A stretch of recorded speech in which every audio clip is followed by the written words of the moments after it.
You're following doctor's orders.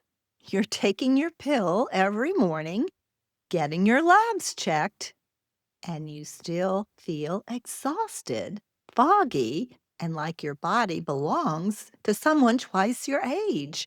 This is not a personal failing. This is a system that handed you a partial solution and called it done. The thyroid pathway is not a single switch. It's a chain of events. And if one link breaks, it doesn't matter how obediently you are taking your Synthroid.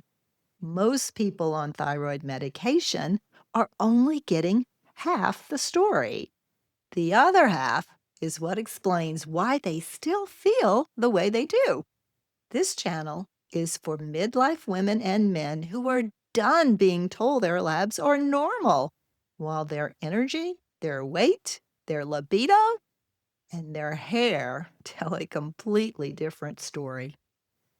If you're tired of being handed a prescription and sent home, you are exactly where you need to be. Here is what actually happens inside your thyroid hormone pathway and where it quietly falls apart. Most people think thyroid function is simple. Low thyroid? Take a pill, feel better. The reality is 4 steps more complicated than that, and any one of them can go wrong. Your brain releases TSH, thyroid stimulating hormone, to signal your thyroid gland to produce hormones. Your thyroid responds by pumping out mostly T4 with a smaller amount of T3. Here's the critical part. T4 is not the active hormone, it's a storage form. Your body has to convert T4 into T3, and T3 is what your cells actually run on. Free T3 is what binds to receptors in your cells and drives energy, drives digestion, mood, metabolism, hair growth, libido, and brain function. Everything you are desperate to get back, it lives downstream of T3. When the chain works the way it should, you feel like yourself. When it doesn't, no amount of T4 supplementation will fully compensate. The question is not whether your body is making thyroid hormone. The question is whether it's making the right one. And that distinction is where most people's treatment completely breaks down. Here's the part no one explains at the 15-minute doctor appointment. And it's the reason you can have a normal TSH and still feel completely hollowed out. In Hashimoto's, the immune system attacks the thyroid gland itself. Less functional tissue means less hormone output from the start. Chronic inflammation, the same inflammation driving the autoimmune attack, directly blocks the conversion of T4 into T3. So your body is receiving less raw material and simultaneously losing its ability to process that material into a usable fuel. There is a third variable that almost never gets discussed: reverse T3.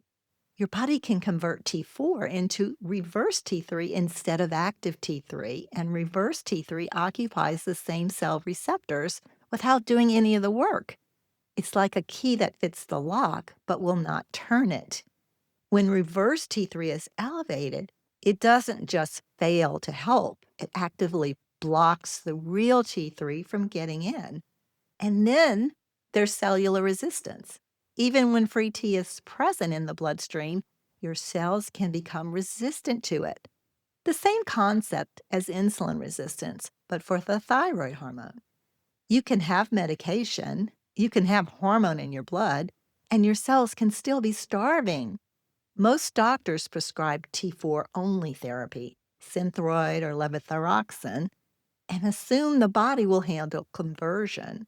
But if inflammation is jamming the system, that assumption does not hold. This is not a fringe theory. This is basic thyroid physiology, and it points directly to why some patients need something different entirely. If this is clicking for you and you want a clear breakdown of what to actually ask your doctor, I put together something called the Thyroid Confusion Fix. It's linked in the description. Grab it and bring it to your next appointment. There's a reason some people switch medications and feel like a completely different person within weeks, and it's not placebo. When conversion is blocked or reverse T3 is elevated, the body is not getting the downstream signal it needs, no matter how much T4 is present. Adding T3 directly, whether through a combination medication like NP thyroid, a compounded T4 T3 preparation, or a small dose of liothyronine, it bypasses the broken conversion step. You're not adding more raw material hoping that the factory will process it. You're delivering the finished product straight to the cells that need it. T4 only therapy works well for a subset of patients, those whose conversion pathway is intact and whose inflammation is well managed. But for many people with Hashimoto's, that subset does not include them. This is not about chasing a specific medication. It's about matching the treatment to what is actually broken in your individual pathway. Feeling dramatically better on a T3 containing protocol is not luck. It's biochemistry working the way it was designed to work. But none of this can be determined without the right information. And most standard thyroid panels are not designed to give it to you. If your doctor has only ever tested your TSH, you're flying blind, and so are they. TSH tells you how loudly the brain is signaling. It does not tell you how much active hormone is reaching your cells or what is blocking it. Free T3 shows you how much active thyroid is actually available in your bloodstream. And this is the number that correlates most closely with how you feel. Free T4 tells you how much storage hormone you have to work with before conversion. Reverse T3 tells you whether your body is shunting T4 toward the blocking form instead of the active form, a red flag that is invisible without this test. TPO antibodies and thyroglobulin antibodies confirm whether Hashimoto's autoimmunity is actively present and how aggressive the attack on the thyroid is. These 5 markers tell a complete story. TSH alone tells one chapter of a 5-chapter book. You are allowed to ask for this panel. You are allowed to print it out and bring it to your appointment. You are allowed to find a provider who will run it.